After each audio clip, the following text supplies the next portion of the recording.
Board.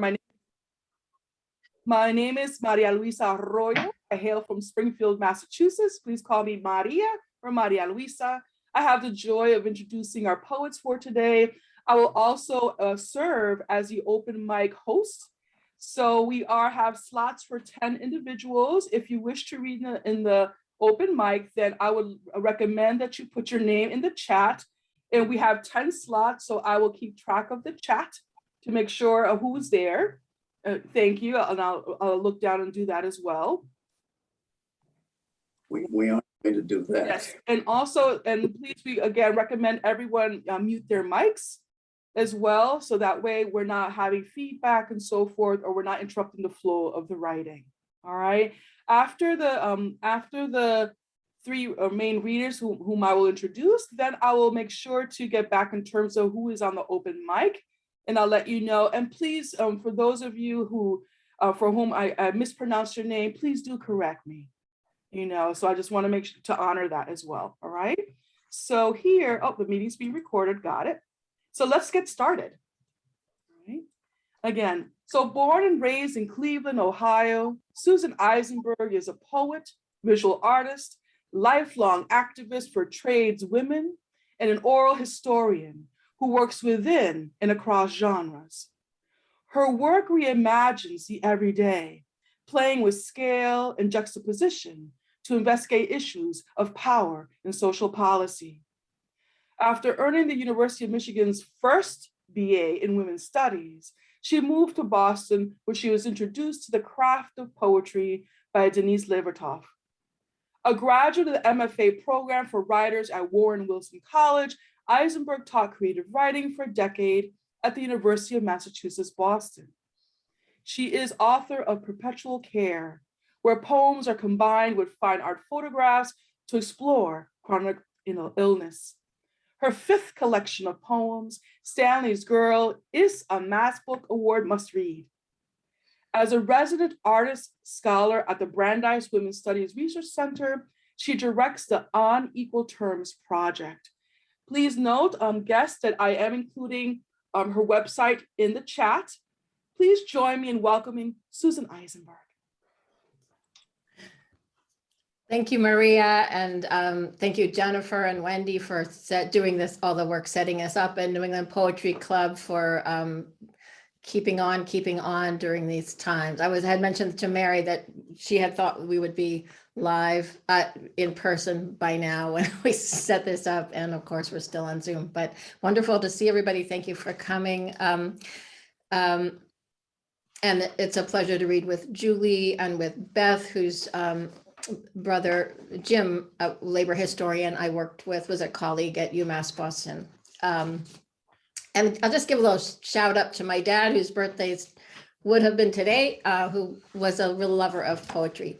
I'm coming right now, just transferred over from a book launch for a book called A Land with a People, Palestinians and Jews Confront Zionism. So I'm going to start with two new poems. One is the poem that's in that book, included in that anthology, and another new poem. And then I'll read from Stanley's Girl, which it has three sections. I'm going to read from the first and third sections, which are poems about construction work and sort of construction work as metaphor as well. And the middle section has lots of other content, but just shortness of time, I won't read from that. And then I'm going to close with a new poem. Okay.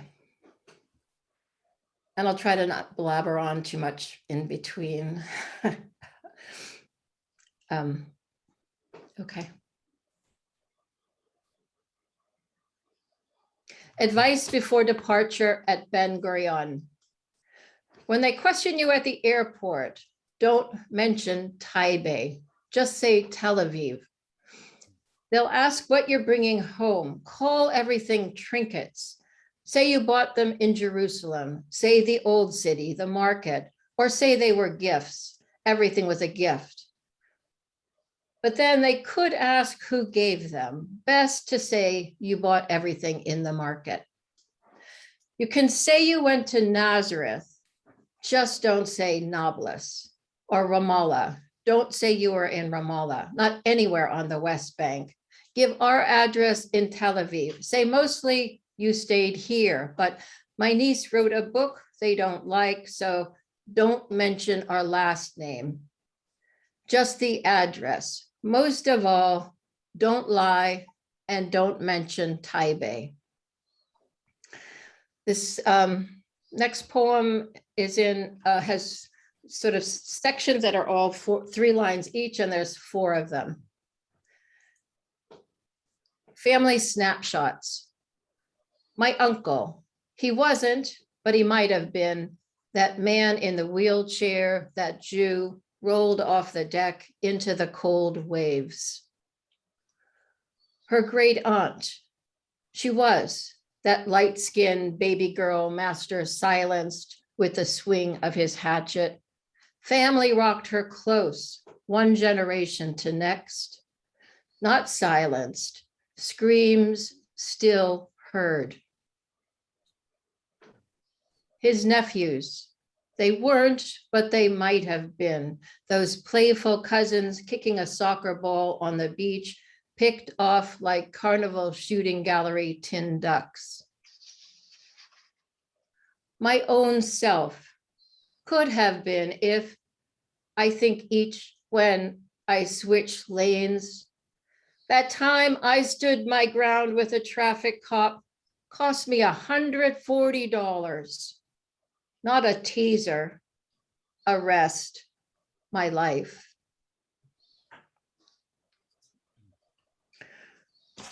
And so switching now to Stanley's Girl and the construction world. And I'm going to start with this poem just since I assume many people are unfamiliar with that world.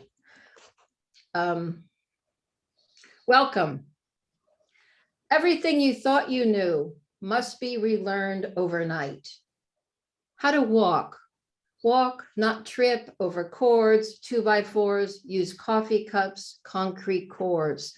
Walk 40 pounds on your shoulder across rebar or a wood plank. Glide, not wobble, not look like the bounce beneath each boot step scares you. How to dress yourself to work outdoors all day midwinter. Keep working, keep warm, keep working, fingers moving. Or midsummer with no hint of breath. How to climb ladders, not a step stool or 4-footer, ladders that stretch up 2 stories where someone's impatient for that bundle of pipe. How to get coffee, hot and how they like it, to a crew spread out 10 floors, to carry muffins 3 blocks in a paper sack through sheets of rain. How to look, to never go back empty-handed when you're told, grab me a this, that from the gang box. If all you've done is move things around, poke here and there, if you haven't emptied out the full contents, so the journeyman won't shame you by finding that, this, that in a quick minute after you've said, we don't have any. How to be dependable, but not predictable, not the lunch break entertainment. How to read, blueprints, delivery orders, the mood on the job, how long it's okay to sit down for coffee, how early you can start rolling up cords. How to do well in school, from the back row of a seats-assigned Jim Crow classroom. How to learn tricks of the trade from someone who does not like you. How to listen, to act, don't ask. To duck when someone motions duck, or when someone tells you, don't talk to Zeke, to know what they mean. So you don't even look at Zeke, the iron worker, who's always first out, last in, standing there. So 4 times a day, start, lunch, quit. All the workers walk past him like a sandbar, waves washing back and forth that catches debris. How to pick up the phone and call your friend. The only one of the women not at class, the night the apprenticeship director met you all at the door, carrying the nervous rumor that one of the women had been raped, and you all look at each other, and it wasn't any of you 5. How to respond within protocol when someone takes your ladder or tools. imitates your voice on the loudspeaker, spray paints cunt on your baker staging, drives to your home where you live alone with your daughter and keys your truck parked in your own driveway. Later, you'll need the advanced skills, how, without dislodging the keystone, to humiliate a person, how to threaten a person deftly, so no one's certain for absolute. That's what happened, not even you. I should say I started in construction in '78, which is when affirmative action started. So I was sort of part of that pioneer group of women. I was in the first group that graduated in IBW Local 103 here in Boston, and have been active in the movement since, and worked for 15 years. And the years I worked happened to really overlap with the sort of the reign of Whitey Bulger, which I would say shaped a lot of my experience. This is a prose poem that has 3 sections. No one's just one thing. I once worked for a foreman who had one leg, having lost the other in a job accident. He'd make a joke of it, claim all his girlfriends were named Peg or Eileen. On level ground, he did fine, but stairs were a challenge, so he pretty much left us alone. Though he had keen radar, and anytime we sat down, he'd appear. One morning at start time, he announced that one of the guys on our crew had died of a heart attack in the night, and that I'd replace him running the big pipe. We fell into a routine at pickup time back in the shack. Pencil raised, he'd ask how far I'd gotten that day, and I'd give a vivid recounting of obstacles and adversities. He'd interrupt and read from his job notebook to the 10-foot length, exactly where I'd left off. I'd nod, he'd add his check mark. 2, I worked for a foreman who had one leg, having lost the other in a job accident from which he'd made enough money to buy a 200-foot yacht, a fact he'd managed to hide from his second wife when they divorced. He spoke openly about beating wives and girlfriends, though the topic was always incidental, never main point. Like one story about arriving very late to a big event included the detail that he'd had to take a detour to the hospital because on the drive there, the woman beside him had said something that caused his fist to punch her face and her nose had broken. But as my foreman, no complaints. Sure, there were inappropriate suggestions and questions, but I'd play dumb and he'd move on. I could honestly say he was among the most respectful, kind, and fair foremen I had. 3, I worked for a foreman who had only one leg, having lost the other in a job accident that, according to my partner, who'd been with that shop a long time, had also left him impotent. And because of that, so brutal to his latest girlfriend that his best friend of 25 years, the shop's other foreman, stopped speaking to him. I was curious about this demarcation line between acceptable assault and unacceptable, but said nothing. Which is exactly what I said just before lunch one Thursday when, even though I was scheduled to wire the general contractor's shack that afternoon, I told the foreman that I'd be going home and left. Next morning, I called to say I wouldn't be coming in. No explanation, click. Monday, the same. After morning coffee break, he called me at home to say in his gentlest voice that he and the crew were worried and could I share what was wrong. He promised to keep the confidence within the crew. I trusted his concern and his promise and was not disappointed. Kind of been thinking these days, a lot of people one could say no one's just one thing. And that could be also the title for this next poem, but it's called Stanley's Girl. It's the title poem for the book. And it's, it has, just to say, it has a harsh turn at the end. You can kind of anticipate it coming. And it's both a tribute to an amazing mechanic that I work with, and also really the moment when I realized how much I had to learn, not just as a mechanic in the trades as an apprentice, but in the culture. I became an activist during the anti-Vietnam War movement, and I'm a recovering strident person. You know, I just, like, the name calling that I knew how to do really was not appropriate to the level of respect that I had for the people that I knew in that world. Stanley's Girl. Let me just see if I can move this down.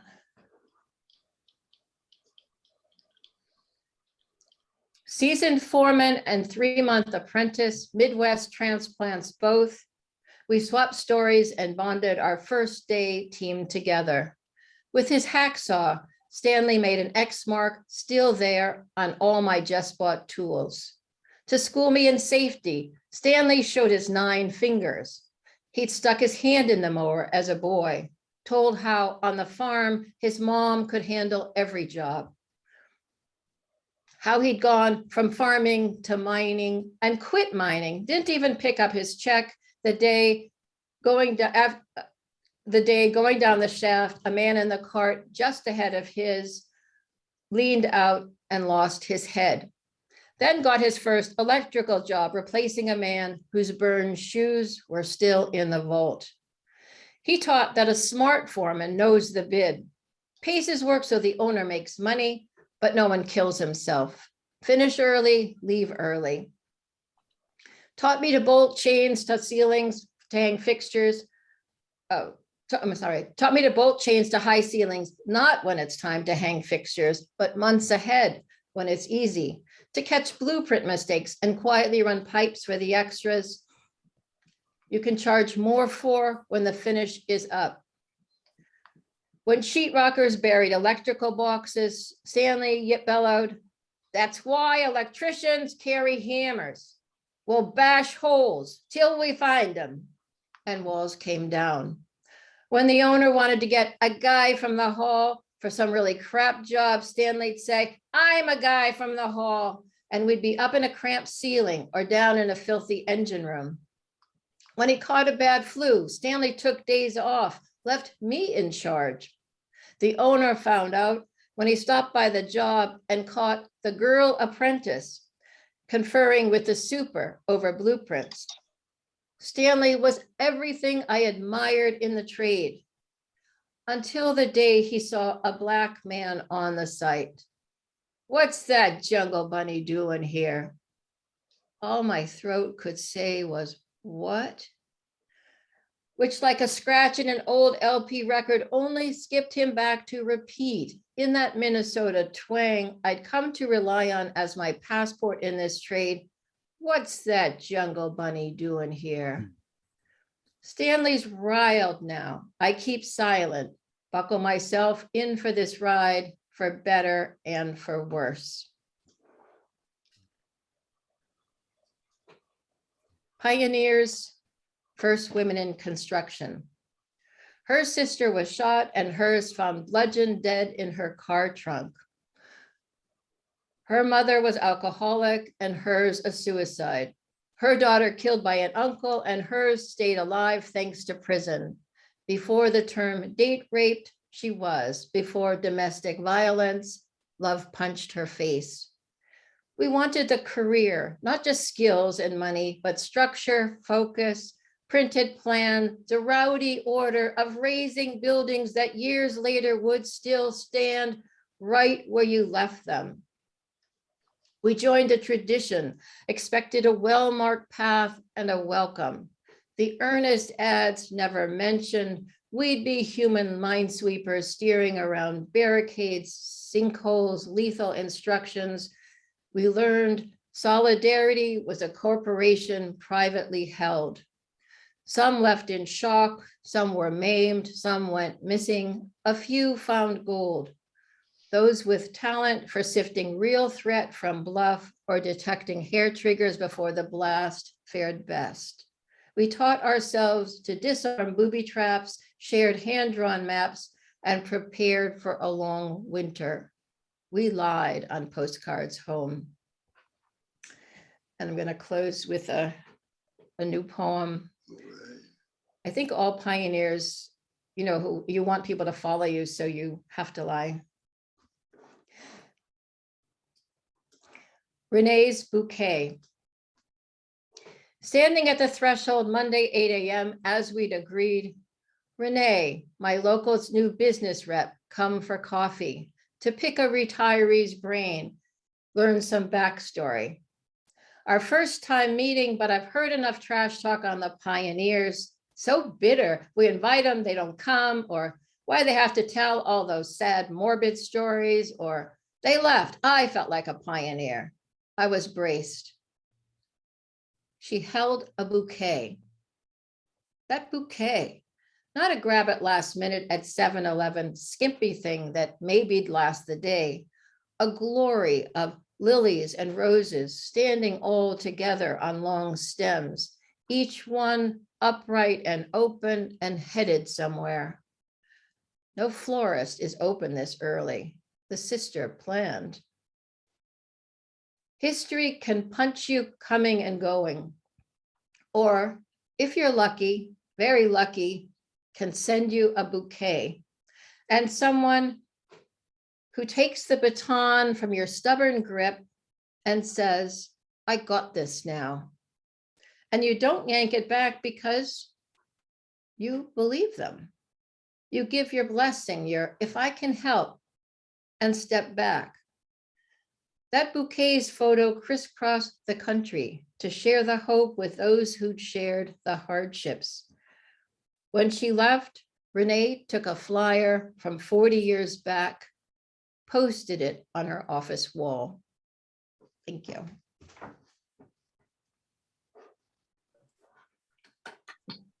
Thank you again, Susan Eisenberg, for that reading.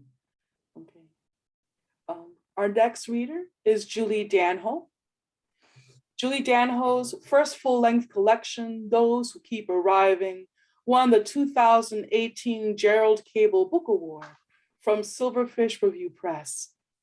Her chapbook, 6 Portraits, received the 2013 Slapering Whole Press Chapbook Award, and her poems have appeared in journals such as Alaska Quarterly Review, Blackbird, and New Ohio Review, as well as featured on the Writer's Almanac, Poetry Daily, and Verse Daily. She has been awarded fellowships from the Rhode Island State Council on the Arts and the McCall Johnson Fund. Julie has an MFA from Ohio State University and works as an editor in Providence, Rhode Island. She loves art history, serial commas, and taking more books out of the library than she can possibly read. She is married to the poet David O'Connell. A link to her website will be included in the chat. Please join me in welcoming Julie Danho. Thank you so much, Maria. And thank you to the New England Poetry Club. And Susan, that was wonderful. It was a beautiful reading. And I'm looking forward to hearing Beth read too. When I went to Ohio State University, and when I graduated from Ohio State, I had 200 library books behind my couch that because you were allowed to renew them indefinitely as a graduate student. And it was a really far walk with that many books. So I had to return them all before I graduated. So no one in my family, I believe my mom is here, will let me take out books on their library card. So the first poem that I wanted to read today is actually the last poem in my book, Those Who Keep Arriving, which is about a year old now. And as Maria said, I'm married to a poet, and a few years back, we were invited to give a reading together on Valentine's Day because we were married poets, and they thought, oh, that would be great. You guys could read love poems, and which was perfect, except I didn't have any love poems about my husband. I didn't have any. I had never written a love poem, a happy love poem that I liked, even though he had several about me. So I really don't even remember what I did at that reading. But when I wrote this poem, which was about an interview I heard with a climate scientist about the apocalypse on NPR, my husband read it and he was like, this is a love poem. So this is my apocalyptic love poem, which is called I Want to Eat Bugs with You Underground. The scientist on the radio said that humans will survive. And at first I was buoyed, but she only meant some of us, the ones living in tunnels, eating crickets to survive when the rest had died from mass starvation, after droughts lasted longer and seas rose faster and wars killed bigger because everyone wanted what little was left. I'd be fine with being one of the billions dead unless you were still alive. Under a down comforter or by a trash fire, I want to be where you are. You know how poorly I dig holes, how angry I get when I'm cold, how twice I've accidentally maced myself, and still you take me with you down into the earth, give me more than my fair share of caterpillar. Few believe we're in the middle of the end because ruin can happen as slowly as plaque blocking arteries, and only later feels as true as your hand resting on my hip, both of us quiet as roses, waiting for the bees to arrive. And this next poem is about one of my favorite things in the world, which is chocolate chip cookies. And when I go anywhere, one of my favorite things to do is to just try and eat the best dessert possible in that place. And so on a trip to New York City a few years ago, my sister who lives in Brooklyn told me about the best place to get a chocolate chip cookie in New York City. I don't unfortunately remember what the name of the place was, but this is what happened when I went there. So this is called The Best Chocolate Chip Cookie in New York City. In case there's a line, I show up at 7, but the man at the counter says the cookies won't be ready until 11. And by then I'll be on the train, nearly halfway back to Providence. He and the dozen people behind me are waiting, so I quickly choose a ham croissant and a blueberry muffin glittering like a hotel lobby chandelier. The shop's a dab of yellow on the block. It's only seats along the front window where I sit and look at bleary people stopped at the bodega across the street, touching apples and mangoes until they find the ones most untouched. With my first bite, the croissant comes undone, its shawl falling to the floor. I break off the peak of the muffin and hear the sugar overfill the valleys of my back teeth. I'm trying not to think about how it must taste, the best chocolate chip cookie in New York City. How big, how warm, how it would have collapsed in my mouth, traveled my blood, made wild pinwheels of my cells. How much time have I lost hunting perfection? Once, before cell phones, before the days when cars couldn't linger outside the airport doors, my plane was delayed on the runway for 4 hours. And my husband, before he was my husband, waited for me in his cramped Plymouth, battered from years of lake effect snow. He just waited, reading a book, turning on the car every so often to listen to the radio. When I finally arrived, he was surprised that I thought he'd be gone. He said no one asked why he was there so long or what it was he was waiting for. And in this book, I have a lot of poems about art. And so when it got accepted, one of the things I really wanted was for one of the artworks that I wrote about in the book to be on the cover. And so I don't know how well you can see it, but on this cover, there's all of these light bulbs. They're hanging from wire and they've got feathers and wood and other natural objects inside of them. And it was part of this exhibit that I had seen when I went to Barcelona. And I had gone to this old hospital and kind of whatever Frommer's tells me to do and is really good, I will usually do, even if I'm kind of skeptical about it. But so I went and it was just this magnificent old hospital campus, and all these beautiful buildings had been restored, and they were now being used as UN buildings and other nonprofits. And one of them was a gallery, and there was an exhibit in there called Inner Light, an Art and Therapy Experience at the End of Life. And it just had hundreds of these light bulbs as you were walking through. And so I had written this poem about it, and I emailed the artist, whose name is Carles Pierre Claremont, out of the blue in Barcelona a few years later. And he was gracious enough to let me use his work on the cover, and it makes me happy every time I see it. So the name of his work and the name of the poem are Process Inspiration for the Final Piece. More than 50 light bulbs without light hang from the gallery ceiling, not from wire, but varying lengths of string, knocking lightly against our faces, arms, even knees, no matter how carefully we slip between. Inside each, in place of the filament, a feather. The blue-eyed peacock fills its space like a gas. Others take up less, the glossy crow shadowing a curve, the narrow brown and yellow, finch, sparrow, straight down the middle, like a jumper with arms at her sides. 100 years ago, this very room was part of Barcelona's hospital, where people came to be saved or try to be saved.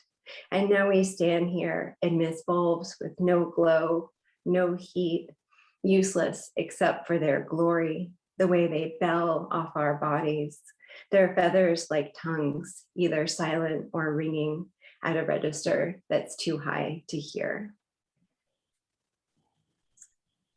And this next poem is also an art poem. It's the first poem in the book, and it's also the first poem I ever published. And it's about a work of art that I saw many years ago at the San Francisco Museum of Modern Art. And it was a work by the artist Willow De Kooning that Robert Rauschenberg had erased. So this poem is called Race De Kooning. Robert Rauschenberg wanted to know if unmaking art could make art. This idea seems too much for me, having just seen giant irises blooming out of a wall, a painted lower intestine, a woman's bust sculpted from soap. But I'm standing before his canvas, his Race De Kooning drawing, and like much art, its title tells me what to see. If you were here, how you would praise this, how we would argue over whether this was true, over what, if anything, was. Rauschenberg erased a De Kooning that De Kooning reluctantly gave him because he appreciated the idea. And it was, Rauschenberg said, all about the idea. He erased the painting in celebration, just as you, I wish I could believe, erased me. Not that I'm art or you're art, but weren't we ideas of each other? If you were here, you'd make your point. Walk away before you saw that Rauschenberg erased for a month, and still there are ink spots. De Kooning's violet crayon. There are even eyes, still looking. My love, Rauschenberg lied. The idea, yes, but how his arms must have ached afterwards. And I wanted to close with one more New York City poem, although I guess poem could kind of take place anywhere there is a subway, but we had gone to New York City with my daughter, and we had taken her to see the show Matilda on Broadway.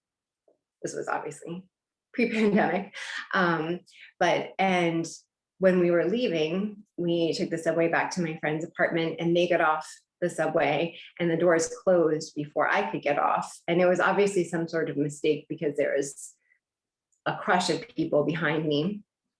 And this is what happened next. The subway doors closed after my husband and daughter, but before me, and she began screaming on the platform as the train lurched the length of a few cars, then stopped hard, the crowd surging forward, reaching over and in front of me, trying to force open the doors when shouting came from the back. Someone's fallen on the tracks, a child. I was confused. My girl had been the only child on the platform. Panic came on slow as air bubbles in the water before it boils, but it must have been just milliseconds before I turned and said, "A child?" And a woman yelled, "That's her mother. Get her mother off this train. This woman needs off the train." All went still as they stared at me, and it felt like the time I flipped over my car, hitting every side, then wasn't sure if I was dead or alive, because I'd been looking at my child a minute before, and they're saying she's on the tracks with the rats and the electricity and the trains charging this way. Had she run toward the car when it started to move and slid over the edge? She'd had on Mary Jane's and a polka dot dress. I pressed myself against the glass, frantic as a pinned moth, its wings still beating. I tried to see down to where she'd been as the crowd murmured like a receiving line, a few people laying their hands on my back as suddenly they appeared, my husband waving, my daughter still screaming. It was a grown woman who fell, not in, but next to the tracks. She was drunk, trying to get the doors open for the rest of us. So my husband had no idea why everyone on the train was looking at the two of them, why people started hugging and congratulating me as if she'd just been born. Thank you.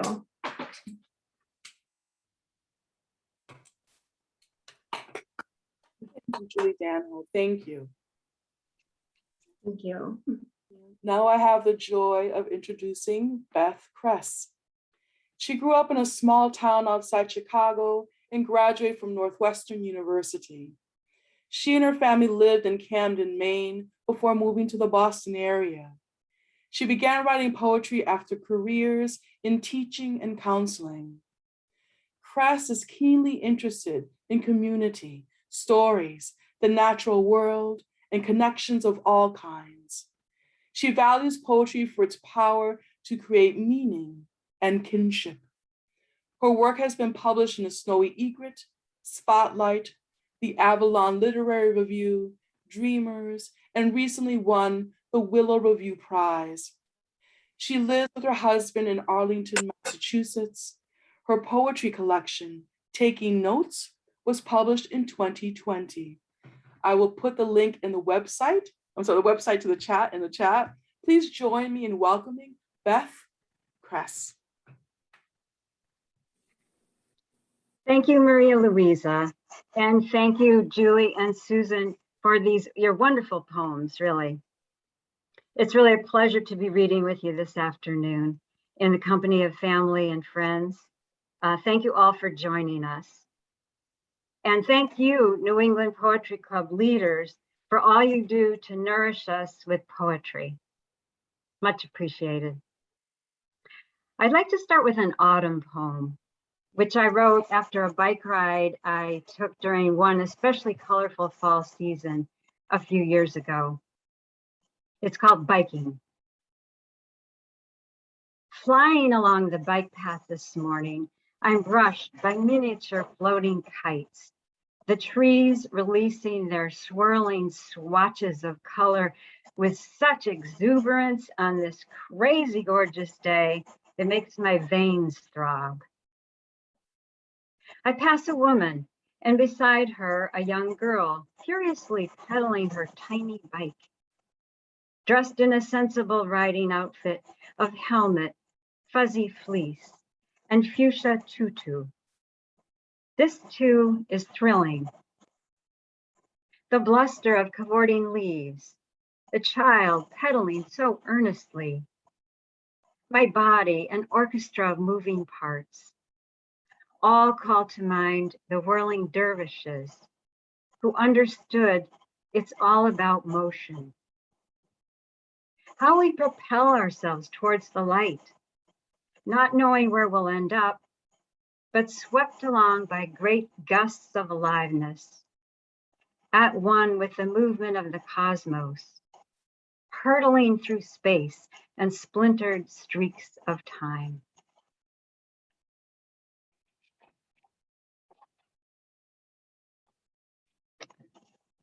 This poem is about the things that are handed down to us. I call it Midnight in Freedom, Wisconsin, I open the small wooden box that graces my kitchen counter, seeking no attention. At home anywhere, it's moved with me a dozen times. It holds handwritten notes, smudged and splotched, from cooks sweet and salty I've deemed keepers. It speaks of meals shared, the tried and the true of Kay's chicken divan, Peggy Miner's corn relish salad, Nana's nut bread, Jim's ragu sauce, Aunt Betty's oven omelet, and Mom's lazy daisy cake. It speaks of Cornelius O'Keefe, hunched over his workbench one midnight in Freedom, Wisconsin, holding a half-inch brass hinge between his thumb and forefinger, attaching it to a small dovetailed box with sides so thin and so fine they could splinter. He draws on skills from his Cork youth to create this gift for his daughter, Elizabeth. She is to be married on this day in 1917. She is to be my grandmother. I start to measure and stir and remember. The hands of Cornelius holding this box up to the light 100 years ago. The hands of cooks wiping palms on aprons, and bakers full of warmth and sourdough, dusting off their flour-coated hands across the decades.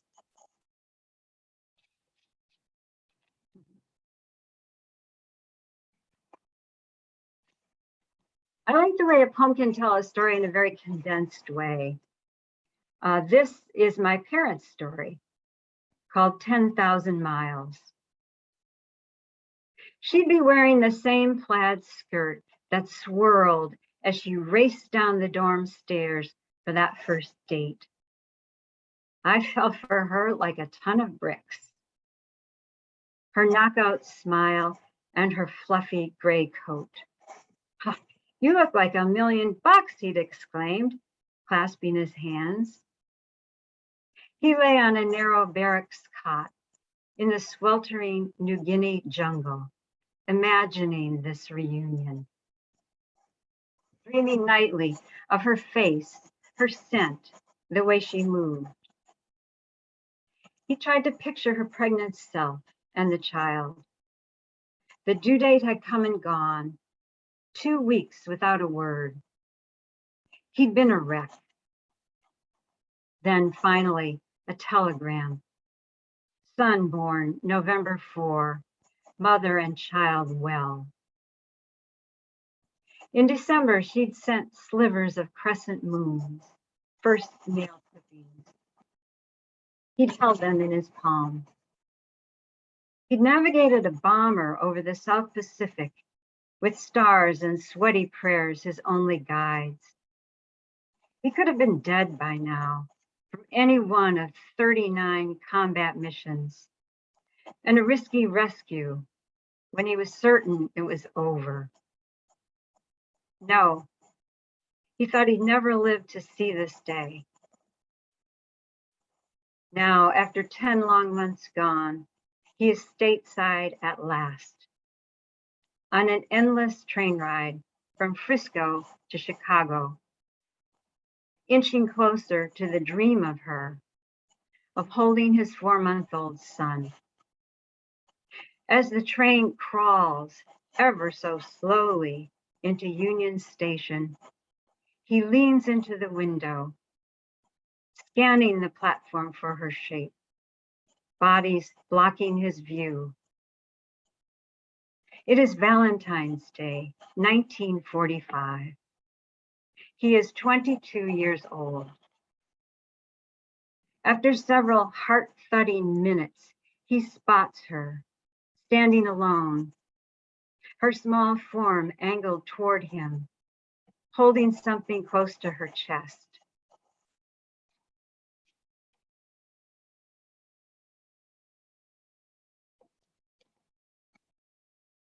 I'm intrigued with small incidents that end up having a long-term impact on us. And something like this happened to me when I was growing up in Illinois. Accidental gift. I was 10 and carefree, and all I knew about hills was how much fun it was to bike down the steepest ones as fast as I could go. Wind whipping wild through my hair, plastering my clothes against me. Until the day I squeezed the front brake too hard, too quickly, and felt myself flying over the handlebars, then skidding along the blacktop to a gritty halt. My friend caught up to me, sobbing, "Oh, kid, oh, kid, oh, kid," again and again, and helped me stumble home bleeding. We plucked bits of gravel from my arm. Days later, seeing the gauze stuck to the wound, my father came to kneel beside me and started to peel away the silky filaments with a small tweezers, one by one, for what seemed like an hour. I marveled that this did not hurt in the slightest, but even more at how long he knelt, my hardworking father of 4, sleeves rolled up, loose tie askew, lavishing time on this delicate task, all the while giving me an unspoken message I've carried with me through even the bleakest of days. This is how much I was worth.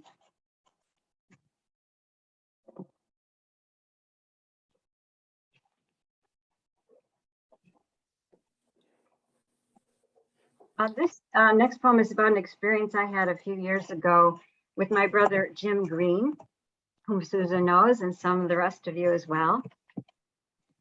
Jim was a labor historian, author, activist, teacher at UMass Boston, and all around amazing guy. It's called At the French Bakery. My brother loves coffee shops. So whenever he's on reprieve from the hospital, we head for one straight away. Today at the French Bakery in Somerville, he chuckles to recount the many glitches when he was here opening week, the sincere waitstaff in learning mode. They're immigrant kids from blue-collar neighborhoods, a group close to his heart, wearing oversized white hats and coats with shy stiffness and palpable pride. They confer in a murmuring huddle, courteously bungle our order several times, then finally escort us to a table while they straighten things out. At last, they bring lattes and plates of pastries, none of which we had ordered, but which we gladly accept, just before collapsing into an eruption of laughter. And then we cannot contain the laughter, fountains of it bubbling up every time we look at each other or try to get a grip so that we can barely eat. We are out of the hospital. Charming people are trying to please us. We are alive together, drinking coffee at a table in a French bakery in Somerville, Massachusetts, with the sunlight streaming in. Oh, she is such a nice person. I know. This poem is dedicated to my mother, who lived to be 99 and died this past summer. It's titled, What's Left.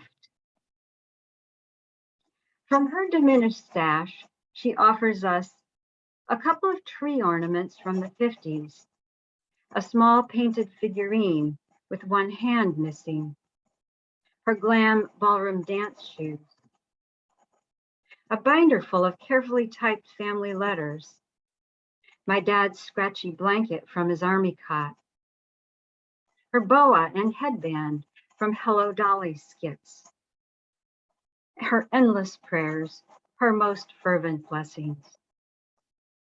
She gives us what she has.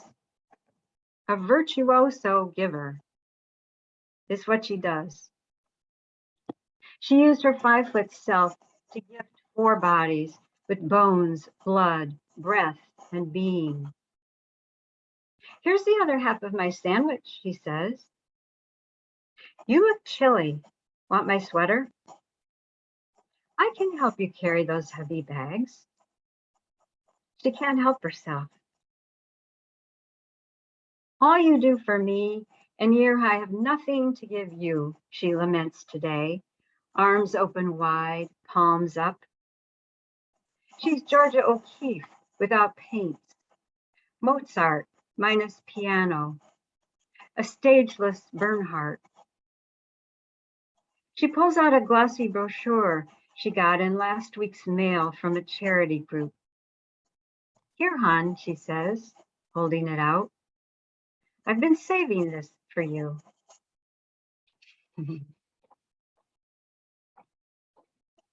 And lastly, this is my last poem. And I wrote it because I'm really curious about what compels our passions, the things we're just like compelled to do. In my case, for example, why do I like writing so much? I wanted to explore that, so I wrote this poem. I write to unfog the windshield, to witness what's too essential to lose. Like the sweaty, sweet grip of my grandchild's hand in mine. Or the way my grandmother used to slowly pin her hat on while we all waited, stuffed in the Pontiac like cigars in a box. I write to claim myself. I write to reach into mystery and make guest rooms for sorrow, to gather my threads and stitch them into story. I write because Sister Norbert Mary said I could and helped me win a contest once. I write because of Maya Angelou and Mary Magdalene, Jo March and Joan of Arc, and because of the elegant heron I once watched for an hour in a Maine tidal marsh. I write because it feels like singing. I write because my body once harbored 3 infants and I got to be their mother. Because there are 1,000 facets of sunlight and because of love's unpredictable generosity. I write because John O'Donohue was so ecstatic about that young violinist, and because of blueberries and winterberries and Vivaldi's Gloria. I write because last fall, the trees completely knocked me out. I write because once long ago, when I had a fever, my father came in from the outdoors to kneel down and cradle my head in his large, cool hands. I write because of Nelson Mandela, Marie Curie, and Rachel Carson, and because of the way the nuns sang, lifting the roof off the college chapel. I write because I finally found my way home from kindergarten without having to walk by the house where the big dog lived. And because of Mary Oliver and Rumi and Julian of Norwich, who said, all shall be well. I write because Mustang Sally was playing the night we met. And you smiled and said, Colin, let's dance.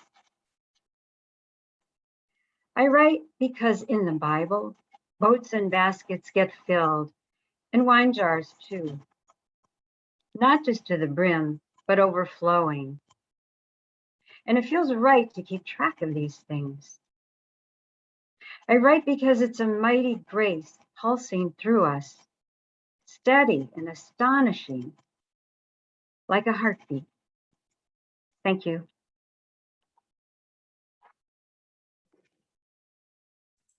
Thank you so much.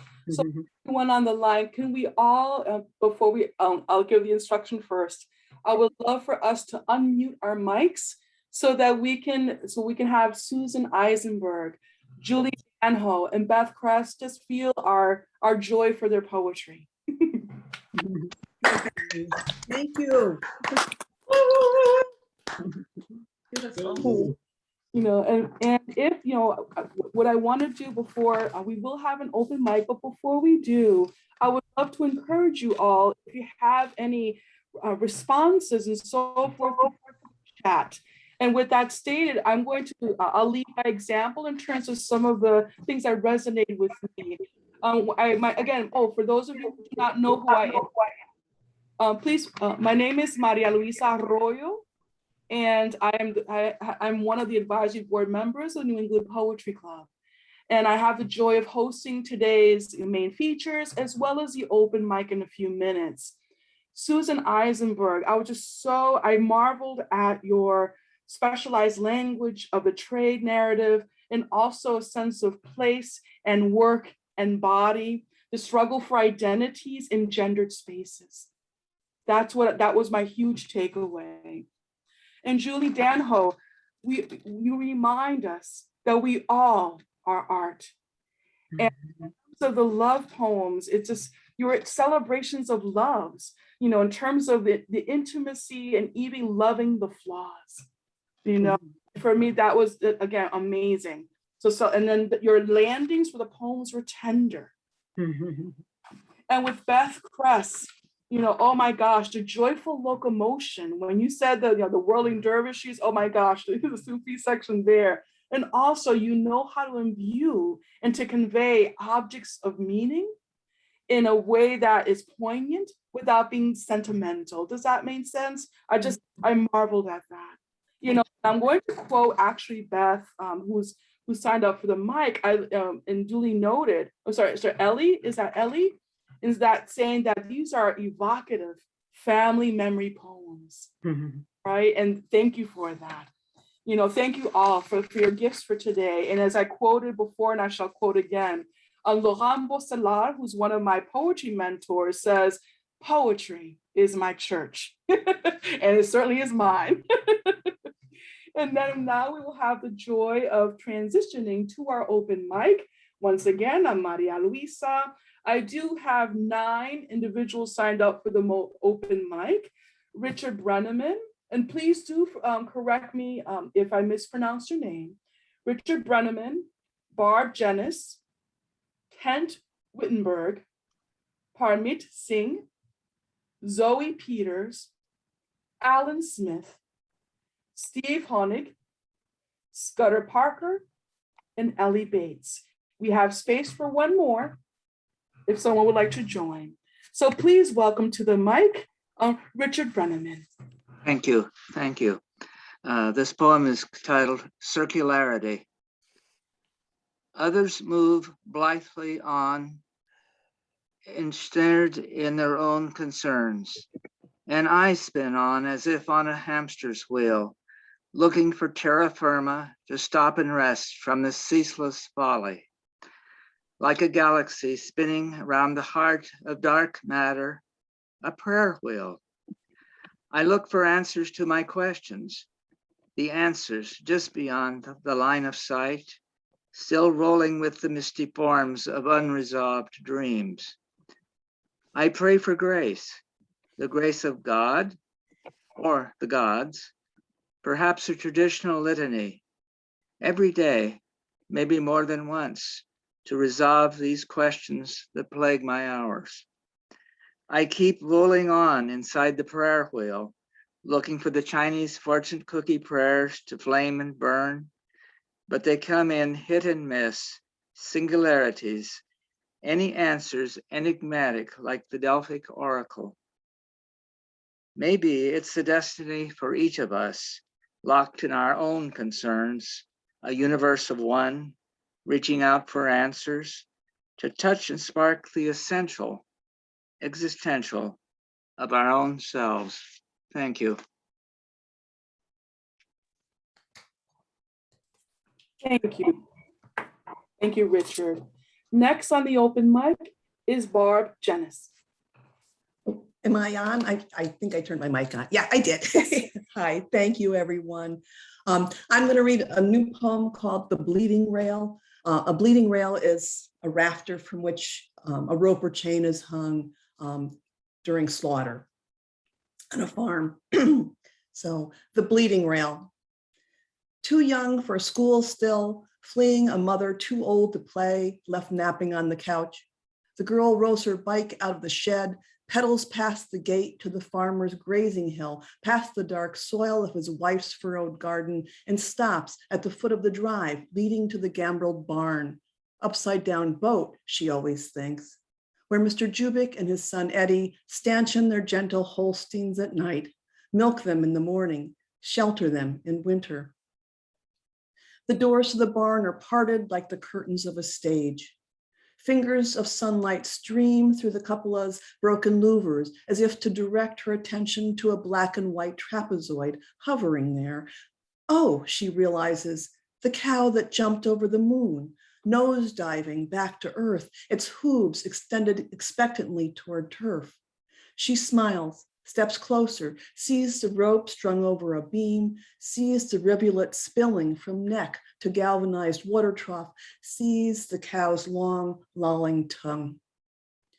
Old Mr. Jubic, a farmer who speaks very few words of English, appears in the barn doorway, waves to the little girl in red sneakers and shorts.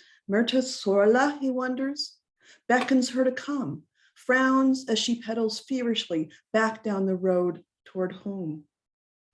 Months later, he sits on the cement steps of the house, wishing they'd let him bleed out like a cow whose milk has gone dry, not worth a nickel to feed anymore, instead of slicing him open to strap this sloshing shit bag to his side.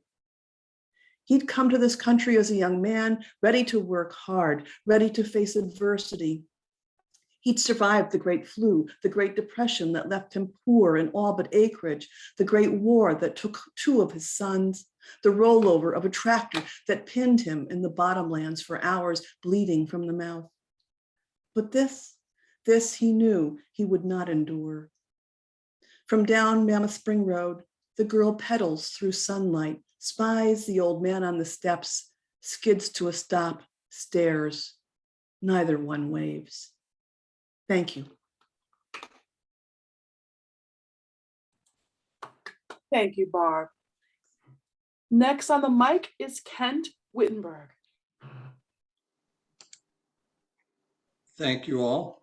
I'm going to read a poem from this book called The Story is Beginning and Here I Am Soaking Wet.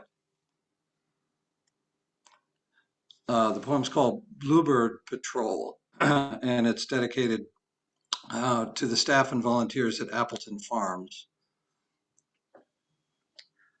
Early July on Appleton Farms, puddles from day-old rain spot the road. Bluebirds on their second clutch, tree swallows fledged, passers through long gone. Sweaty the troops have hammered and drilled, reset the dry wood boxes from the fences to metal poles, with Tin Man cylinders to ward off mice, tack signs in English to ward off tumblers. Only weekly cleanouts can ward off sparrows, chirping minions from hell, who arrive one day with eviction notices. No questions asked, they peck eyes out. Nothing left but try again. The patrol stakes out each box, creeps sideways through tall grass and poison ivy, knocks politely, leaving exit for the frightened mother. Count the eggs impossibly blue in dry grass weavings, pale white in feathers, smaller, rounder in packed green moss. Count the chicks, aliens just landed. Note last week's numbers, nothing but nest leavings, a sign that all is well. It's a good year. A farmhand scratches a cowtail spine. A cowbird skates down a bovine forehead. An oak grove eaten alive by gypsy moths buds again. In late August, the tree swallows will mass on Plum Island. maybe 10,000. Startled, they will funnel, and one day will be gone.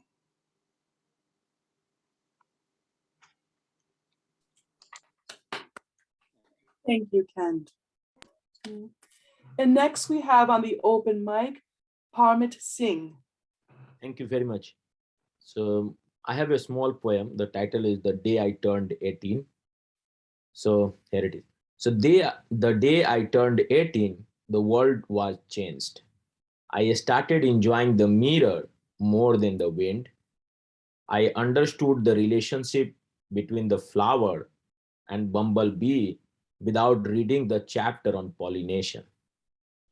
I loved the change I was witnessing inside and outside of my body. Everything was like a slow music or a watery stream until I was forced onto a bed to be taught what love is. Thank you very much. Thank you, Parmit. Next we have on the mic, Zoe Peters. Hi, everyone. My name is Zoe. I am a construction worker. I'm a union carpenter, third-year apprentice here in Boston. And I really want to thank Susan for inviting me and the Poetry Club for having me. And I also want to thank every woman before me who has ever been told to smile, which is what this poem is about. It's about learning to screw in kick plates into steel doors and being told to smile. So here goes. It's called The Muscles in My Cheeks. It takes 146 times for a man on this job site to tell me to smile before I train myself not to resist that urge born of terror, to smooth the upset, pacify the raised fists of those words. On the 146th time, I'm on my knees and elbows on concrete and shards of burning steel as I learn to screw in the bottoms of kick plates through double-plated steel.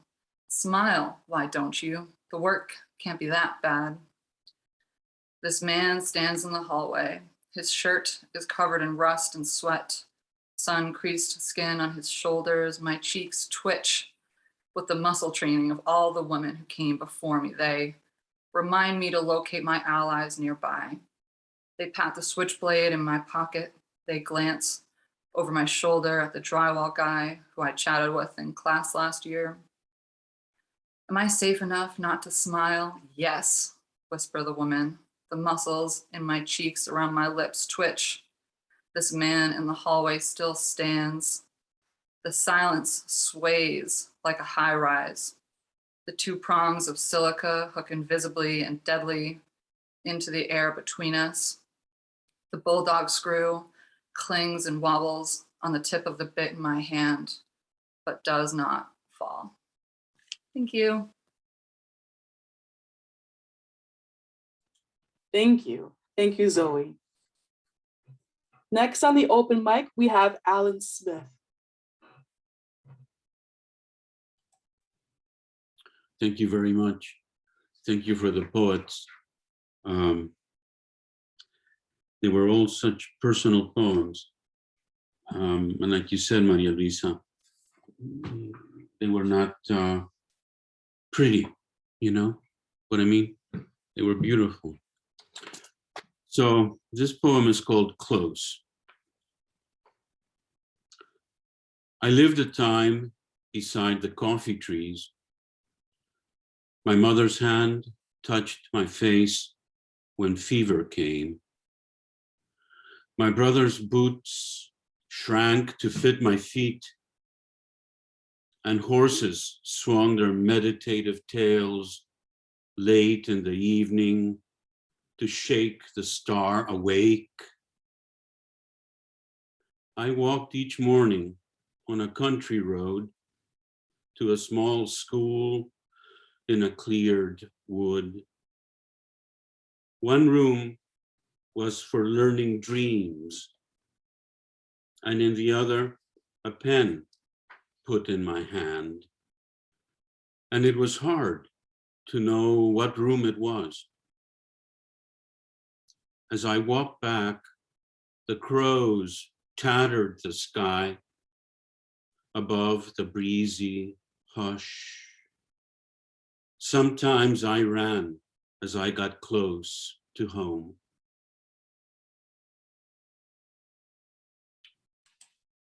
Thank you, Alan. Thank you. Please welcome to the mic, Steve Honig.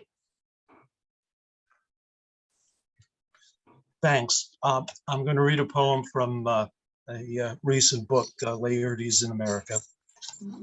The name of the poem is Lordy, L-O-R-D-Y. I am not sure we are still on speaking terms, God and I. She has surely made a mess of the world, and to blame it all on people seems to me too broad a generalization. I thought God's work came with a warranty of workmanship. We have had arguments about this, although in candor, they have been somewhat one-sided. I have railed and remonstrated. God has chosen her usual refuge in silence.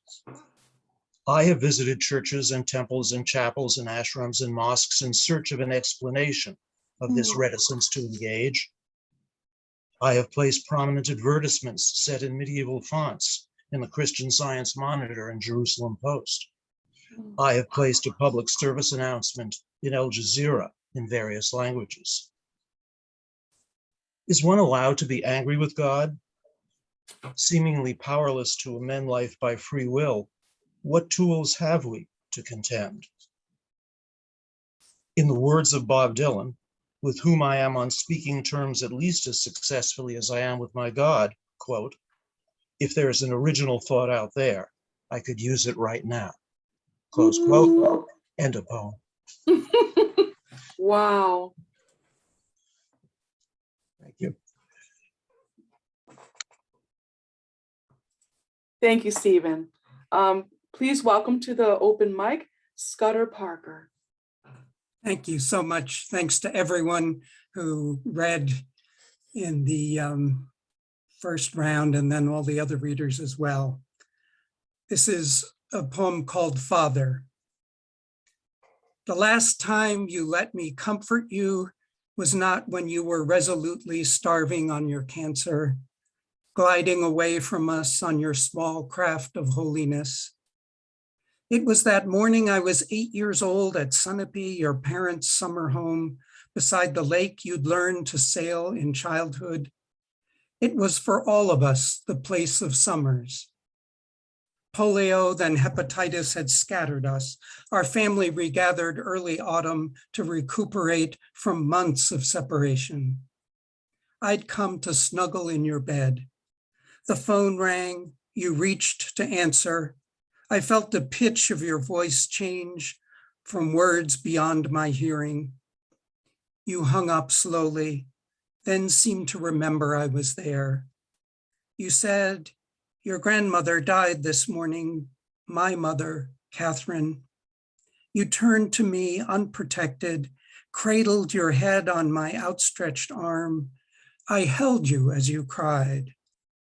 Even now, I want to hold you that way, letting your tears sink in my cotton sleeve, tracing the lines of your face with my small finger, inhaling the shudders of your breath. Thank you. Thank you, Scudder. Next, I'd like to invite to the mic, Ellie Bates.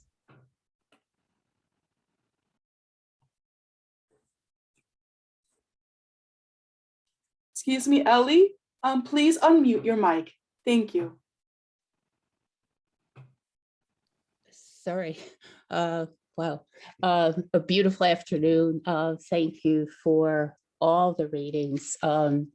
This next poem is from an anthology in the Company of Poets.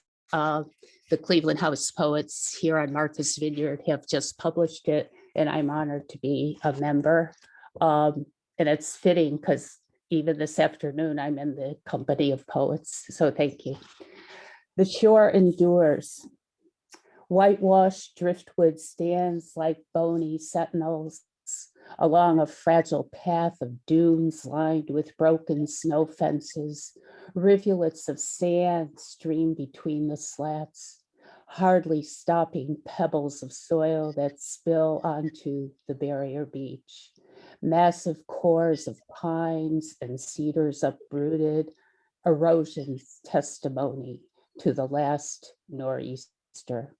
A collage of kelp, limbs, spindly roots, and pine cones line the salt-sprayed shore.